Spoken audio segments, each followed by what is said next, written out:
Salut Cyril, Salut Florie, ça va? ça va bien toi? Ouais, ça va. Alors, je te sollicite pour faire une petite vidéo parce qu'il y a eu ce week-end une grosse polémique sur différents groupes Facebook et forums notamment à propos de notre CMV Reverdy Mineral Oligovite qui causerait, d'après certains commentaires, différents problèmes de santé. Alors, ça parle de dermite, problèmes de pied, lymphangite, troubles immunitaires, tendinite, même parfois des coliques. Même parfois, des personnes qui disent que le CMV, leur cheval aurait déclaré Lyme ou été diagnostiqué SME à cause de ce CMV. Donc voilà, je te laisse prendre la parole, nous en dire un petit peu plus pour répondre à toutes ces personnes, rassurer un petit peu tout le monde et leur expliquer le pourquoi du comment, s'il te plaît. Ouais, effectivement, alors c'est compliqué de répondre à chacun d'entre vous voilà, avec de manière très détaillée, voilà, on le fera si besoin, hein, dans un second temps. Mais déjà, d'un point de vue général, en introduction, ce qu'on peut dire, c'est que notre minéral oligovite est un produit qui est très utilisé par les propriétaires de chevaux. On a, je pense aujourd'hui, voilà, on nourrit plusieurs milliers de chevaux par jour, en tout cas avec de l'oligovite, voilà, en complément d'une ration équilibrée. Et donc, à partir du moment où on nourrit des milliers de chevaux, on va se retrouver confronté, il est clair, à des situations où, bien sûr, on a des chevaux qui vont avoir des problèmes de santé et qui peuvent manger de l'oligovite. Un petit peu comme ce qu'on va retrouver dans la population équine française. Vous avez des chevaux qui déclarent tout un tas de problèmes de santé, de maladies, et qui vont par ailleurs manger, etc. Maintenant, là, on est à un niveau supérieur, puisqu'on, en tout cas, on va, en tout cas, c'est ce qu'on a compris, et c'est ce que moi j'ai compris quand j'ai regardé les différents postes. On nous reproche, en tout cas, on met en cause l'oligovite euh, dans la survenue de certaines maladies. Alors là, c'est vraiment autre chose, puisque avant de démontrer une causalité d'un produit pour une maladie donnée, il y a tout un tas d'étapes à respecter avant dans le raisonnement, et faire des raccourcis est souvent quelque chose qu'on a tendance à faire, hein, pour essayer de C'est trouver une la explication facilité un peu rapidement. parfois. Ouais. Voilà, par facilité aussi. Mais il faut bien se dire déjà que à partir du moment où un produit est très très utilisé, comme c'est le cas avec le minéral oligovite, on va retrouver dans la population de chevaux qui en ingèrent tous les jours, eh bien, des problématiques de santé qu'on retrouve dans la population générale. Donc, bien sûr, on aura des chevaux qui peuvent déclarer des coliques, des chevaux qui peuvent avoir des problèmes de pied, des problèmes de dermite estivale, etc. Mais ce n'est pas pour autant que ces problématiques de santé sont causées par l'oligovite. Ou encore, en tout cas, il faut le démontrer. Donc ça, c'est vraiment le premier point de l'introduction. Il faut faire très attention à ça dans ce raisonnement, puisque même quand on met en place des études donc scientifiques, hein, avec des populations qui ont été choisies pour qu'elles soient représentatives d'une population donnée, par exemple, si on veut étudier une maladie dans la population équine française, on va faire en sorte d'avoir le même ratio de mâles et de femelles, avec un âge aussi des chevaux qui, dans la répartition de l'âge, va être représentatif de la population française, etc. Et bien même en faisant ça, derrière, on va démontrer dans un premier temps, non pas une causalité, mais potentiellement le fait que certaines variables peuvent être finalement évoluer ensemble, peuvent être corrélées, ce qu'on dit d'un point de vue scientifique. Donc, par exemple, on peut démontrer que l'utilisation de tel ou tel aliment ou telle ration peut, par exemple, être corrélée à une prise de poids, par exemple. Ça c'est une autre variable, la variable poids avec la variable alimentation, aliment en tout cas donné. On pourrait le faire avec l'oligovite, pourquoi pas. Voilà, à partir du moment où on a tout bien cadré, on peut essayer d'évaluer des corrélations. Donc, ça veut dire qu'on va chercher à voir si deux variables évoluent ensemble. Donc, si on fait bouger une variable, si l'autre variable va bouger de manière, on va dire, statistiquement valable. Mhm. Voilà, et donc ça, on peut l'évaluer. Si on arrive à le faire, à montrer que deux variables sont reliées et finalement sont vraiment corrélées, il faut encore démontrer ensuite qu'il y a une causalité. C'est-à-dire Corrélation et causalité, c'est voilà, différent. ce sont vraiment deux choses différentes. C'est-à-dire qu'une variable va engendrer un effet sur l'autre variable. On peut par exemple prendre comme exemple, si vous prenez une étude par exemple qui a pu démontrer que l'activité sportive était corrélée à l'apparition de cancer de la peau, par exemple. Alors, vous pouvez vous dire, oh, bah, c'est quand même étonnant, c'est-à-dire que plus je fais d'activité physique, plus j'ai un risque finalement de déclarer un cancer de la peau. En fait, il faut bien faire attention aux conditions de l'étude parce que on peut oublier des variables quelquefois qui sont connectées aux deux variables qu'on va regarder. Par exemple, ici, ça peut être la météo. On peut se dire que plus il fait beau, plus on a d'activité physique, et on sait que plus on a d'ensoleillement, plus on a un risque d'avoir un cancer de la peau. Donc, il faut bien faire attention à l'interprétation. Alors, ça ne veut pas dire finalement qu'il n'y a pas de corrélation entre l'activité physique et le cancer de la peau, mais par contre, on s'arrête là. Il n'y a pas la causalité, elle est à chercher ailleurs. Dans ce cas-là, je pense que c'est assez clair. Si on en revient à l'alimentation à nos chevaux, le raisonnement est le même. Ensuite, ça c'est quand on regarde d'un point de vue général. Après, il y a les cas isolés. C'est-à-dire qu'il y a le cas clinique, comme on l'appelle dans le domaine médical, le cas isolé qui peut développer une problématique en lien avec un aliment, avec un supplément. Alors, on peut l'avoir, nous, on a traité ce genre de choses sur les phénomènes allergiques, phénomènes d'allergie alimentaire, par exemple, où on sait qu'on a des tests qui sont faits de manière assez courante, en fait, par les vétérinaires, sur des chevaux qui peuvent déclarer des symptômes qui peuvent être en lien, du coup, avec une allergie. Alors, souvent, ces tests vont à la fois, finalement, évaluer les allergènes inhalés, donc respiratoires, et les allergènes ingérés, donc les trophoallergènes. Mais on se rend compte, il y a plusieurs études qui l'ont démontré, qu'il existe beaucoup de réactions croisées concernant les allergènes alimentaires, et qu'en fait, ces tests sont très souvent biaisés, erronés, quand on souhaite finalement évaluer la sensibilité de votre du cheval par rapport à un ingrédient donné. Donc souvent, ce qu'on va faire, c'est plutôt faire un test d'éviction ou réintroduction. Ouais. Voilà, donc ça reste des tests qui sont alors empiriques, ou en tout cas qui sont des tests de terrain, mais qui permettent de voir, en retirant un allergène supposé, d'évaluer, voir un petit peu si les symptômes évoluent dans le bon sens ou pas. Et si c'est le cas, on réintroduit, puisque l'éviction seule ne suffit pas, on va réintroduire l'allergène supposé et voir si les symptômes réapparaissent. Alors ça paraît un petit peu tiré par les cheveux, mais n'empêche que d'un point de vue médical, c'est vraiment le test qui fait foi, en tout cas à ma C'est ce qui est connaissance, fiable, quoi. et qui est plutôt fiable, effectivement, puisque il est clair qu'aujourd'hui, les examens complémentaires qu'on peut faire via des prises de sang ou autres présentent des biais, et voilà. Ce test-là, régime d'éviction d'introduction, n'est pas un test parfait. Il n'empêche que sur le terrain, eh bien, on va le mettre en place. Et encore une fois, ces tests sont faits au cas par cas. C'est-à-dire que là, on est sur un phénomène qu'on peut considérer comme immunitaire, puisque c'est un phénomène allergique, d'hypersensibilité, qui fait intervenir des cellules qu'on peut considérer, voilà, qui interviennent aussi dans l'immunité. Et donc, comme un dérèglement, finalement, de la réaction du système immunitaire par rapport à un allergène donné, à une molécule donnée. Et donc là, c'est vraiment lié à l'individu. C'est vraiment une réaction spécifique de l'individu vis-à-vis d'un composant, de l'alimentation par exemple, d'une piqûre d'insecte, de l'inhalation de spores, de champignons ou autres. Et donc là, c'est pareil. On va, dans ces cas-là, considérer l'individu, et donc c'est la même chose qu'avec, enfin voilà, que dans tout un tas d'autres cas.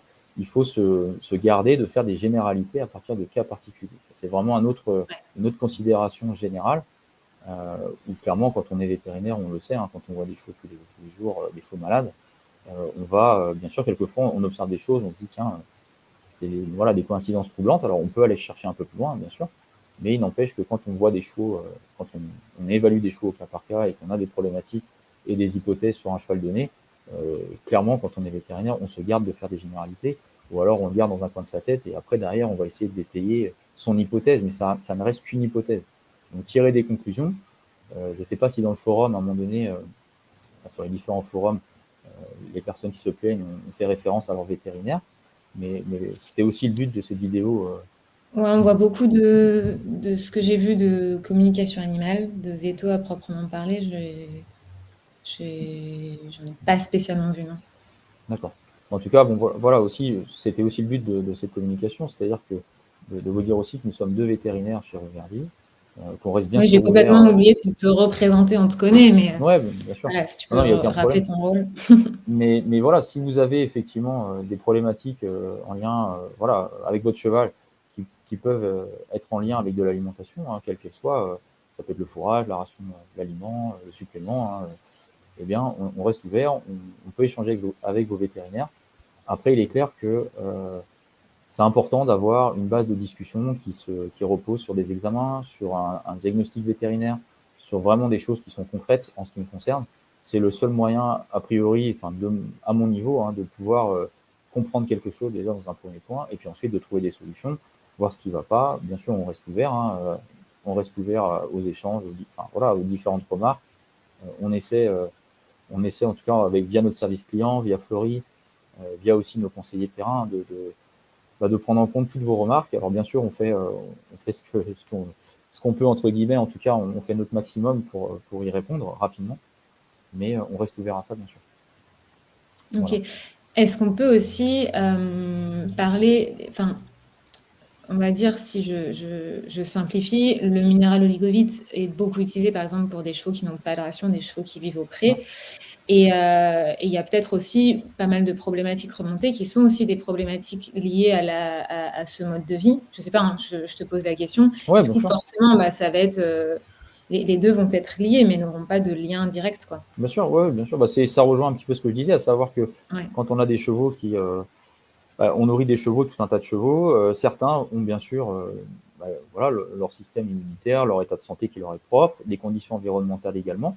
On sait qu'on a des maladies qui sont en lien avec la saisonnalité aussi, hein, les allergies, les piqûres d'insectes, la dernière estivale par exemple, les problèmes d'abcès de pied, choses comme ça, plutôt quand on a des conditions humides, avec des conditions de logement plutôt des conditions plutôt humides, que ce soit au paddock ou même dans des box dont la litière peut rester un peu plus humide que la normale. Donc bien sûr qu'il faut prendre tout ça en compte et on va dire, ce serait faire un raccourci que de dire, bon, ben voilà, je donne ça à mon cheval, toi aussi, donc c'est ça. On a eu le cas l'année dernière, par exemple, Jessica qui me vient en tête, où on avait des chevaux qui présentaient une dépilation au niveau de la tête, et donc c'était, bref, deux chevaux qui étaient voisins, on va dire, mais qui n'étaient pas dans la même structure, qui mangeaient tous les deux l'oligovite.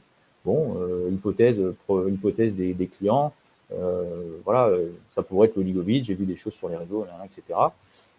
Après avoir finalement creusé un petit peu, c'est avéré que ces deux chevaux-là avaient des poux, quoi. Donc tout ça pour dire que je ne vais pas faire de généralité, bien sûr, à partir de ce cas, hein, mais en tout cas, il est important de faire un état des lieux, de poser un diagnostic et d'examiner surtout le cheval de manière précise avant de tirer des conclusions. Et voilà, donc effectivement, en fonction des conditions environnementales, des conditions de vie, de la saison, on a tout un tas de maladies qui peuvent apparaître chez les chevaux. Et plus on nourrit de chevaux, plus on a de chevaux finalement à considérer, nous, dans notre population de clients oligovites, eh bien, plus on risque de voir ces maladies forcément apparaître au sein de la clientèle. Maintenant, encore une fois, il faut faire la part des choses et puis se laisser le temps de faire les examens, bien sûr, et derrière, après, d'essayer de comprendre, bien sûr, ce qu'il a pu se passer. Là, on va arriver dans une période, et même cette année, hein, on a globalement des chevaux qui ont pu faire des abcès, par exemple, de manière, en tout cas, moi j'en ai entendu pas mal parler. Maintenant, quelle est la cause exacte de tout ça? Alors, bien sûr, le climat peut être mis en cause, la qualité du terrain et compagnie. Voilà, mais dire que, a priori, l'oligovite serait responsable, par exemple, moi je trouve ça complètement infondé, voire diffamatoire, donc ça c'est autre chose. Ouais, Euh, il y en a aussi. mais voilà, parce que à la base, si on reprend vraiment, si on reprend l'histoire de l'oligovite, c'est moi qui l'ai formulé il y a plus de 10 ans. Alors tout simplement, c'est simple, hein, le raisonnement. C'est-à-dire que quand je faisais donc, moi, mes rations au quotidien chez nos clients que je suivais, eh bien, alors dans nos aliments, on a un noyau qu'on appelle, c'est un prémix hein, qu'on ajoute dans nos aliments, qui contient les oligo-éléments, donc le zinc, le cuivre, sélénium, iode, etc. Et les vitamines, donc les vitamines liposolubles, ADEK, et puis des hydrosolubles aussi, les vitamines du groupe B, et dans certains aliments, la vitamine C.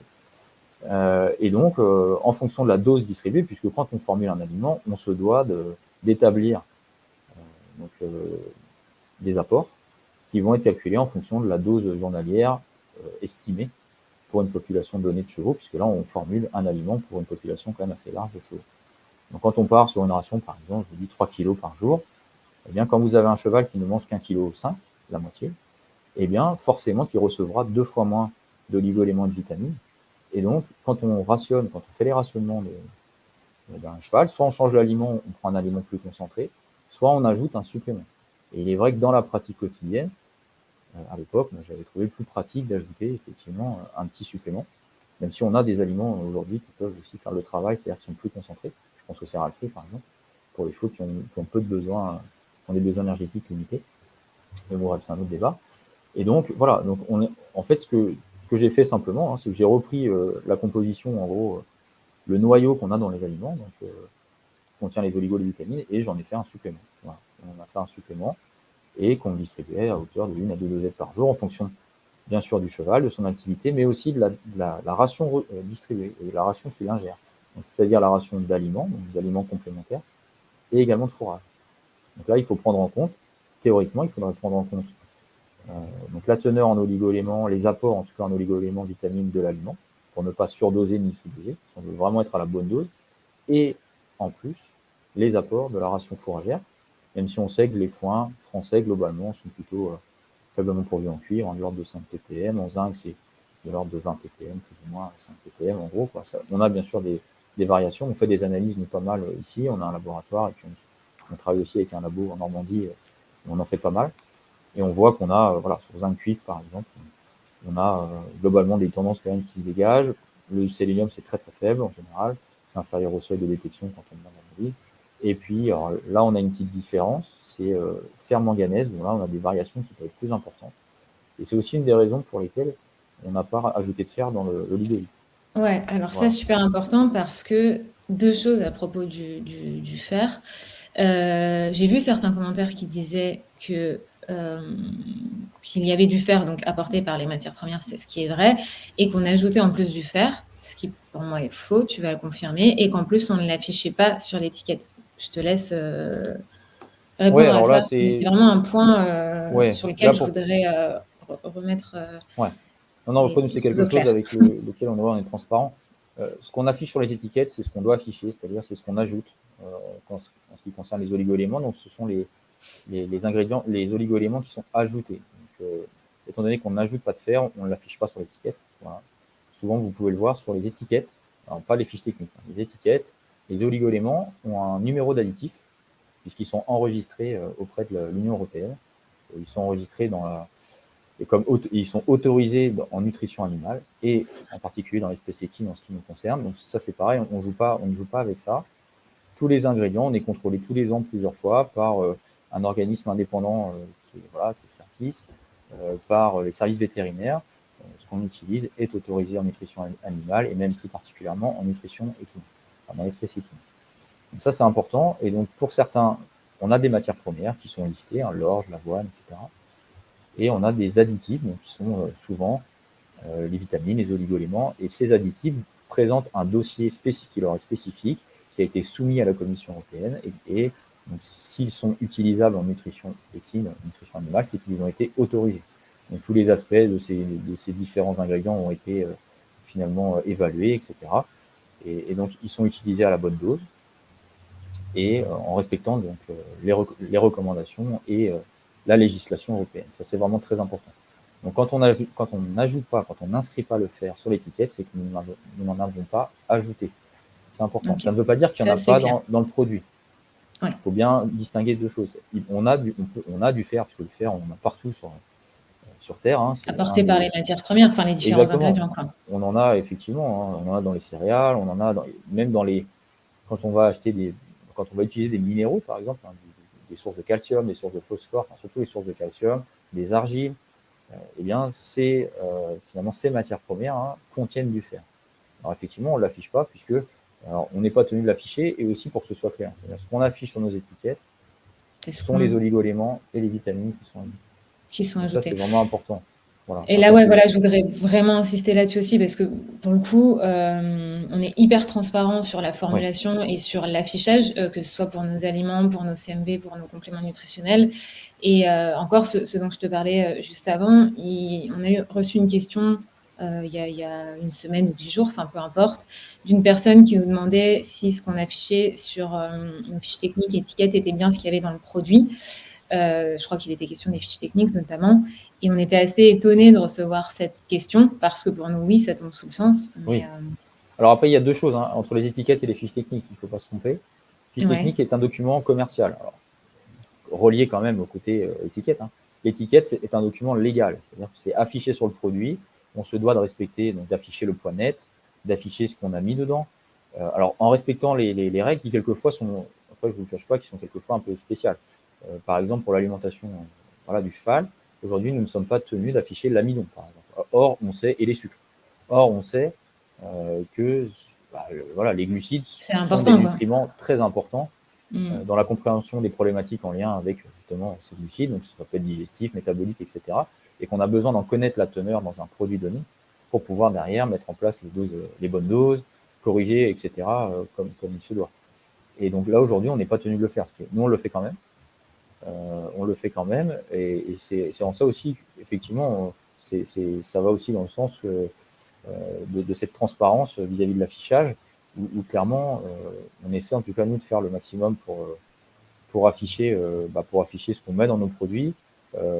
Et c'est vrai que pour les oligovitamines, on affiche voilà, ce qui est ajouté, et pour ne pas aussi pour pas créer la confusion non plus, parce que entre ce qui est naturellement présent dans les produits et ce qui est ajouté, on a des assimilations différentes, une utilisation qui peut être différente par l'organisme, etc. Et voilà. Donc, il n'y a pas de tricherie là-dessus, surtout pas. Et l'idée, c'est vraiment d'être clair et de vous montrer vraiment ce qu'on affiche. Et c'est ce que la loi demande, hein, tout simplement. Donc, là-dessus, vous pouvez faire confiance aux autorités. Lorsqu'il y a une virgule ou quelque chose qui ne va pas, ils savent nous le dire, et à juste titre. Hein, nous, on a Bien aussi sûr. besoin de ça, hein, pour rester toujours, parce que l'erreur est humaine, et on peut quelquefois, effectivement, voilà, il peut y avoir des coquilles, des choses comme ça. On fait très attention, on fait vraiment très attention à l'affichage, on le prend vraiment très au sérieux. On travaille avec les Ça, je producteurs. l'entends depuis que je suis arrivée dans la Ouais, boîte, bien quoi. sûr. Et puis ce qui nous différencie, les gens ne le savent peut-être ou pas, mais nous avons deux usines, hein. Donc une usine où on produit l'aliment et une usine où on produit les suppléments et les prémix, c'est-à-dire les prémélanges d'oligo-éléments de vitamines que nous On allons incorpore dans nous-mêmes. les aliments. Voilà, on fait nous-mêmes le noyau, donc ça c'est la loi qui nous demande de le faire, puisque ce sont des micronutriments qui sont incorporés en petite quantité dans les aliments, et donc la loi nous impose de les pré-mélanger avant de les incorporer dans l'aliment. Donc on a notre propre usine, ce qui fait qu'on traite directement avec les fabricants de micronutriments, on traite directement avec les fournisseurs, ce qui fait qu'on a accès donc au dossier technique de chaque ingrédient, chaque nutriment, on a les certificats d'analyse, on a tout de manière très transparente. Alors que si on travaillait avec un prémixeur, comme on les appelle, hein, alors je ne dis pas qu'ils travaillent mal, mais en tout cas, on aurait moins de visibilité sur les différents ingrédients utilisés, puisque eux se tiennent voilà, à l'affichage obligatoire, donc sur leur étiquette, point. On n'aurait pas tous les certificats d'analyse, aussi les décharges, hein, puisqu'on leur demande aussi des attestations, comme quoi leurs ingrédients, en tout cas les produits qu'ils nous fournissent, ne sont pas dopants, par exemple. On a aussi ce volet dopage, voilà, on ne va pas parler aujourd'hui, mais qui est aussi une vraie problématique pour nous. On y fait très très attention. Donc voilà, ne pensez pas que tout ça est fait à la légère. On a un service qualité qui est vraiment qui est très très vigilant, qui est contrôlé au moins 2 fois par an, sans parler des demandes ponctuelles de la DGCCRF, de la répression des fraudes, qui peut venir faire des contrôles inopinés, hein. On les a vus plusieurs fois ces derniers mois, sans problème derrière, mais on reste vigilant, encore une fois. Sur les OGM aussi, hein, on peut être prélevé, nos aliments peuvent être prélevés dans des magasins. Les analyses OGM sont faites, c'est des analyses qui sont très poussées, puisque c'est de la PCR pour ceux qui connaissent. Et donc, on est contrôlé aussi sur tous les aspects affichés, nous sommes contrôlés. Le bleu blanc cœur, nous sommes contrôlés, etc., etc. Donc voilà, tout ça pour dire que vous pouvez nous faire confiance. Voilà, on fait vraiment notre maximum pour que tout soit fait proprement, soit fait dans l'intérêt, bien sûr, dans votre intérêt, l'intérêt de vos chevaux. Et voilà. Ok, et voilà ce que tu disais là, c'est en gros le fait de maîtriser toute la chaîne de fabrication, du prémix jusqu'à l'aliment, ça permet d'apporter une garantie sanitaire et une sécurité d'utilisation du produit aussi. En ce qui me concerne, oui, clairement. Ouais. À partir du moment où moi aussi, à mon niveau, je supervise la production des différents aliments suppléments, il est clair qu'on recherche un maximum de sécurité, de sécurité sanitaire, de sécurité aussi vis-à-vis du dopage. Voilà, et donc ça, il est clair qu'on met en place, on a un plan de contrôle annuel analytique qui est quand même poussé, qui nous coûte plusieurs dizaines de milliers d'euros par an. On fait très attention à ça, mais voilà, tout ça pour remettre un peu les choses vraiment dans leur contexte, hein. Les problèmes de santé qui peuvent être observés sur vos chevaux, alors je dis pas qu'ils n'existent pas, je dis pas qu'il ne peut pas y avoir des phénomènes allergiques, hein. On ne peut pas l'exclure, on sait qu'on a des chevaux qui peuvent être allergiques à différents ingrédients, etc. Voilà, je dis simplement qu'il faut regarder chaque cas quand le problème se présente, d'abord avec son vétérinaire, faire un point avec son vétérinaire, voir si on n'a pas voir quel est le problème, quelles sont les mesures qui peuvent être mises en place pour corriger le problème. Si maintenant on suspecte l'alimentation, au sens large, Et bien derrière, nous sommes là, en tout cas quand vous Ouais. utilisez nos produits, voilà, on est une équipe de 2 vétérinaires, on est capable d'échanger avec vos vétos, il n'y a aucun problème. On sait lire des examens sanguins, on sait lire tout un tas de bilans, on le fait presque tous les jours, enfin voilà, pas tout à fait, mais pas loin, plusieurs fois par semaine, ça c'est certain. Et on essaie toujours de comprendre et après de vous accompagner au mieux pour ajuster la ration alimentaire quand elle peut être un problème. Hein. On a par exemple le céréal free, on a des chevaux qui peuvent être allergiques aux céréales, alors, souvent aux protéines, etc., qui sont dans les céréales. Eh bien, on est capable de mettre en place une ration avec du céréal free, des matières grasses, des fibres adaptées, des sources de fibres solubles, etc., pour vous accompagner, faire en sorte que votre cheval reste en état, reste en bonne santé et limiter les récidives. Voilà, on est capable de le faire. Mais pour ça, on a besoin d'avoir des données qui sont tout à fait objectives. Ouais. Et moi, je veux pas rentrer dans les débats de voilà, voilà, rejeter la faute sur voilà, il n'y a pas de l'approche nous elle est différente. Enfin, en tout cas, on estime produire des produits de qualité. Je dis pas qu'ils correspondent à tous les chevaux, bien sûr. Hein. Faut après bien régler la dose d'apport, bien s'assurer que les produits sont aussi correctement utilisés. Ça, c'est un autre point. Hein. Ouais, j'allais le rappeler. Ça, c'est vraiment important parce que c'est pas le tout d'avoir. C'est exactement comme les médicaments. Hein. Les médicaments sont donnés pour, enfin, une efficacité qui est donnée pour une dose, etc., etc.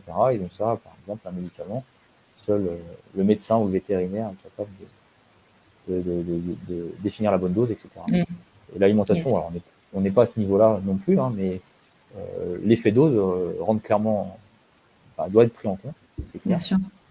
Et voilà. Et comme je vous le disais en introduction, on nourrit des milliers de chevaux. Et croyez-moi, quand il y a un souci qui peut être lié, par exemple, pareil, ça nous est arrivé il y a quelques années maintenant, toujours pareil, dans un souci voilà, de faire au mieux pour les chevaux, on peut être amené quelquefois à faire évoluer les formes d'apport de certains micronutriments et de passer sur des formes plus efficaces, en tout cas qui sont données plus efficaces par la Ouais. littérature, etc. Je confirme. Vous êtes en permanence en train Voilà, de. on fait attention. Voilà, et donc on fait des tests, nous, au centre de recherche, hein, on fait des tests d'appétence, etc.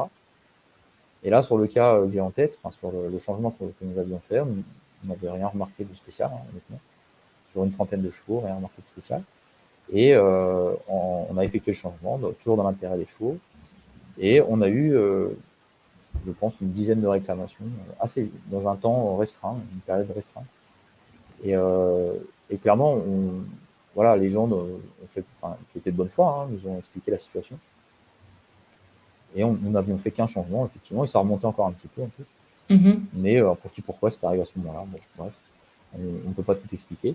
Toujours est-il que notre hypothèse était que voilà, ce changement, c'est un produit, donc un micronutriment avec voilà, effectivement qui peut sentir un peu fort, mais les chevaux n'ont pas notre odorat, on a un odorat qui est encore plus fin que le nôtre. Eh bien, certains chevaux ont tiqué, mais sur la population, alors on n'a pas eu 1000 réclamations, on a eu une Non, dizaine. mais une dizaine sur tout Mais le ça nombre suffit pour nous, d'utilisateurs, entre voilà, guillemets. pour nous alerter, mais dans un temps très restreint. Et là on se dit, bon, ok, il se passe quelque chose, puisque des chevaux qui sont utilisateurs, qui mangent nos produits depuis des années. Mhm. Et voilà, donc là, c'était, on va dire, finalement, on a revu finalement notre incorporation de ce produit, et on est resté sur la forme que nous avions précédemment, qui était également une bonne forme. Enfin, bref. Mais tout ça pour dire que c'est voilà, quand on a un souci, quand on doit avoir un souci, on le sait très vite en fait. Et voilà, donc là, enfin, les problématiques que tu m'as rapportées, que j'ai pu voir, c'est des problématiques qu'on voit tous les jours dans la population d'équidés en France Ouais. et au sein de chevaux qui ne mangent pas forcément de l'égovite, tout simplement parce que, comme je le disais, on nourrit, je pense aujourd'hui, plusieurs milliers de chevaux tous les jours. Ouais. Ouais. Et finalement, on se retrouve confronté aux problématiques. Voilà. Alors après, je ne balaye pas d'un revers de la main les problèmes que vous pouvez rencontrer au cas par cas, hein, les problèmes qui nous ont été remontés. Ces problèmes-là, moi, je suis tout à fait ouvert à me pencher dessus, à regarder un petit peu, mais j'aimerais le faire sur des bases, encore une fois, objectives, Mm. médicales. Donc, j'aimerais pouvoir avoir voilà, des comptes rendus vétérinaires, éventuellement échanger avec le vétérinaire si vraiment ça le demande, que ce soit moi ou Aneva peut le faire aussi. Ouais. On est tout à fait, enfin, on se dit pas, non, non, nous on est tout blanc, le problème c'est le cheval, ou c'est l'environnement, ou c'est votre pratique. on reste ouvert à la discussion, à la compréhension aussi des problématiques qui peuvent survenir sur vos chevaux. Mais ça doit être fait de manière, en tout cas, on va dire la plus rationnelle possible. C'est ça. Et puis voilà. Ne pas, si je résume, ne pas faire de généralité des cas particuliers, bien prendre en compte toutes les variables, même si on a souvent l'impression de n'avoir par exemple que changé le CMV. Il y a plein d'autres variables qui sont complètement indépendantes de nous, comme tu disais Bien tout sûr. à l'heure, l'environnement, la saisonnalité ou Ouais, autre, bien sûr. dont on ne se rend pas forcément compte. Et c'est vrai qu'on se dit, bah non, la seule chose que j'ai changée, c'est la ration de complément, mais il y a plein d'autres choses qui peuvent influer. Bien se référer aux personnes compétentes, en gros, votre vétérinaire, pour identifier la cause d'un problème. Bien faire attention aussi, enfin j'essaie de reprendre un petit peu tous les points importants aux conditions d'utilisation et prendre notamment en compte l'intégralité de la ration, y compris de la ration fourragère. Si besoin, on peut faire Ouais, des clairement. analyses de points. Ouais, le cheval reste un herbivore, hein, ça c'est clair. Ouais. On parlait du fer tout à l'heure, où nous on a fait le choix de ne pas en ajouter dans notre Ludovic. On a des foins qui peuvent être très très chargés en fer. Et avant de tirer des conclusions, parce que c'est pareil, hein, même si nous, admettons, si on avait ajouté 100 mg, allez, 100 mg de fer au kilo, ou même 1000 au kilo dans le Ligovite, ramené à la dosette, on arrive à des doses qui sont très faibles. Hein. Ouais. On arrive sur des doses qui sont de l'ordre de 30 mg, des choses comme ça, donc très faibles. Alors que certains foins peuvent contenir 200, 500 mg de fer au kilo. Donc c'est assez fréquent. Et donc ramené à 10 kg par jour, vous vous retrouvez avec 2 à 5 grammes de fer ingéré. Oui, donc même sur le OSE, il y a encore de la marge avant de c'est-à-dire que de c'est ça. toxicité. Je ne sais pas si je peux parler Oui, et comme dans ça. tous les cas, ça on n'en a pas parlé, mais c'est exactement. On a certains ingrédients qui ont des seuils de toxicité plus faibles, mais globalement, le cheval reste très tolérant vis-à-vis. Alors, je parle en toxicité. Hein. Reste très, très tolérant vis-à-vis de la majorité des oligo-éléments. Contrairement par exemple au mouton, je prends l'exemple du mouton, où vous prenez la dose qu'on apporte dans les ligovites, vous tuez un mouton avec, ou dans un aliment pour chevaux, hein, tout simplement, que ce soit chez nous ou ailleurs. Là, vous allez tuer un mouton, parce que le mouton est très sensible vis-à-vis de l'excès en cuivre, en tout cas vis-à-vis des apports en cuivre. Chez le cheval, c'est totalement différent. On a quelquefois même des apports qui sont faits par des clients où il y a clairement de la surenchère. On a des grosses rations d'aliments, plus de l'oligovite, plus. Et on se retrouve avec des doses qui sont astronomiques. Et malgré ça, il n'y a pas de chevaux qui ont, en tout cas, des problèmes de toxicité alors plus ou moins aigus. Après, ça ne veut pas dire que le cheval ne peut pas non plus déclarer des choses, effectivement, sur le moyen long terme. Encore faut-il bien, après, comprendre tout ça, parce que c'est tout un bazar. Puisque quand on apporte des oligo-éléments, comme on le fait avec l'oligovite et les vitamines, on a plusieurs micronutriments. Et pour savoir qui fait quoi, c'est assez compliqué. Donc voilà, faut bien aussi prendre ça en compte. C'est la ration globale avec, l'alimentation complémentaire au sens large, hein, aliments compléments, mais aussi le fourrage. Le cheval est un herbivore. Ouais, On peut avoir aussi des fourrages aberrants qui contiennent des choses aberrantes. C'est pas fréquent. Honnêtement, ça peut arriver. Les cuivres, c'est pareil. C'est pas fréquent, mais bon, c'est quand même, ça arrive quand même de manière. Pour le C'est faire, pas oui. non plus délire, quoi. Pour le faire, oui. Alors après, il faut aussi bien différencier la teneur en fer dans la plante et dans la terre, hein, parce que aussi on peut avoir des contaminations aussi de la terre. Mais bref, même si on a incorporé, c'est un peu comme l'histoire de l'amidon dans l'oligovite, où effectivement on a une base orge. Maintenant, si vous regardez 60 grammes, vous apportez quelques dizaines de grammes à peine d'amidon par jour avec l'oligovite, alors qu'un cheval peut en manger presque 1 kg, 500 grammes, 1 kg par jour avec la ration complémentaire. Manger du sucre 2 kg par jour avec le foin, quand on a des foins qui sont riches en sucre.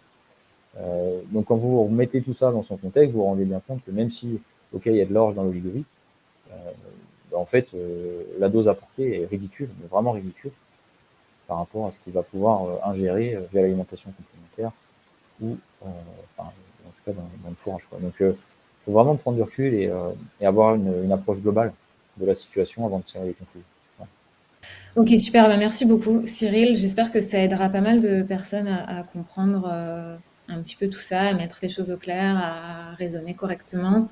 Comme tu l'as dit et répété si besoin, alors on a une équipe dédiée vraiment au service client pour aider pour Ouais, répondre en fait à toutes les questions qu'on peut avoir ou les demandes de conseils. Et puis, il y a toi et Aneva, les deux vétérinaires de notre pôle santé qui, dès qu'on a besoin, vous penchez sur un cas avec plaisir et de manière détaillée. Donc, ouais, voilà, bien sûr. Et que puis faites-nous confiance, personne hein. n'hésite à nous contacter. Ouais, Ouais, c'est faites-nous ça. confiance. Après, si voilà, si vous vous retrouvez pas dans nos valeurs ou autres, on fait au mieux, mais on peut pas plaire à tout le monde, ça c'est clair.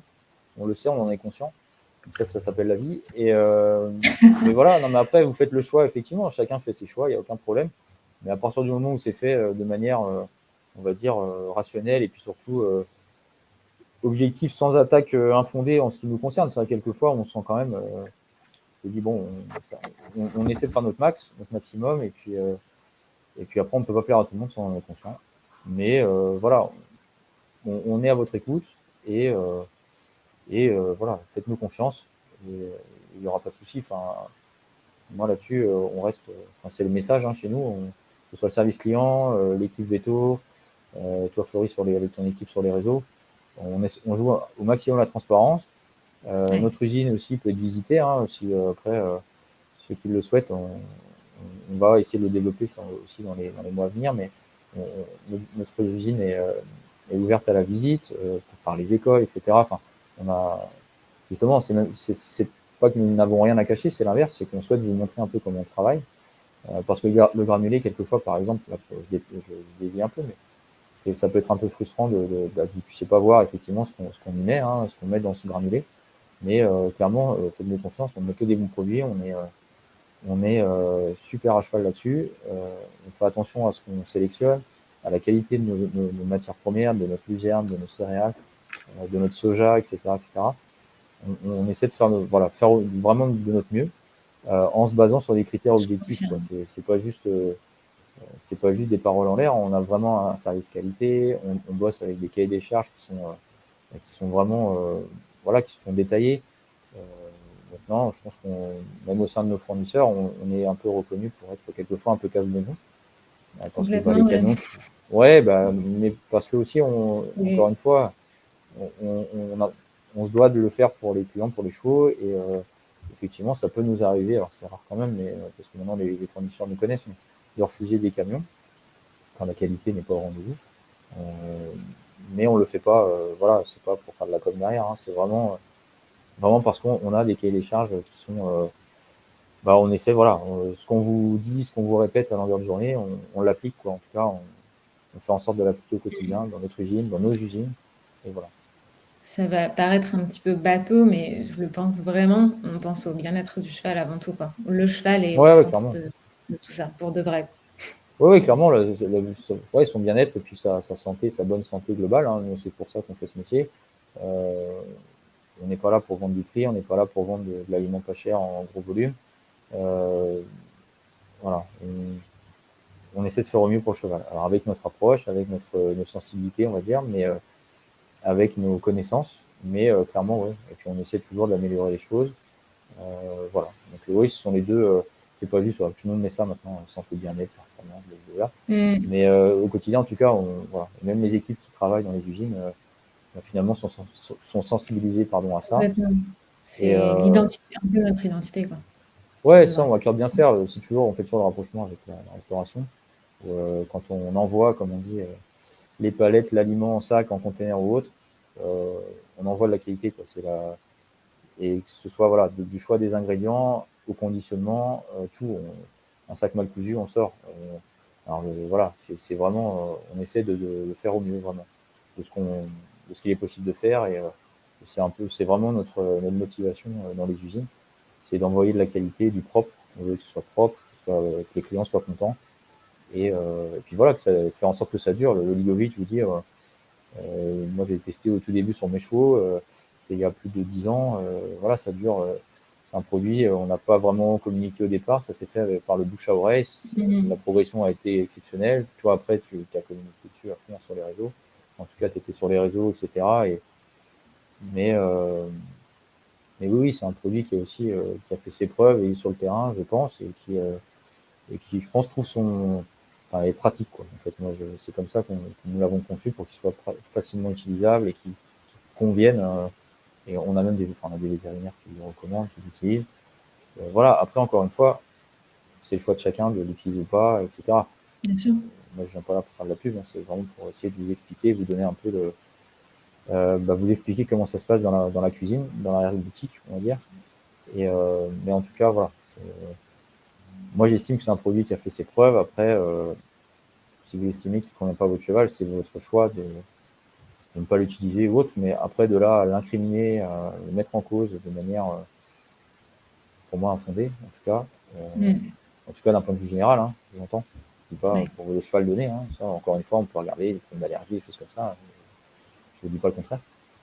Voilà. Donc, bon, je pense Merci. que, ouais, voilà. Merci Cyril, je pense que c'est clair et puis, ben, je te solliciterai, si besoin. On va refaire un petit point sur Ouais, toutes les c'est aussi pour ça éléments. qu'on a fait une vidéo. Ce que tu disais, c'est très bien, moi, je trouve, de voir un petit peu qui vous avez derrière Verdi. Alors, c'est vrai que Florie t'es connu parce que tu fais pas mal, tu fais pas mal de vidéos, tout ça. Donc, effectivement, les gens t'identifient. Mais c'est vrai que chez nous, on est une cinquantaine et je pense que tous à notre niveau, on essaie de faire au mieux pour que ça marche, quoi. Ouais, clairement.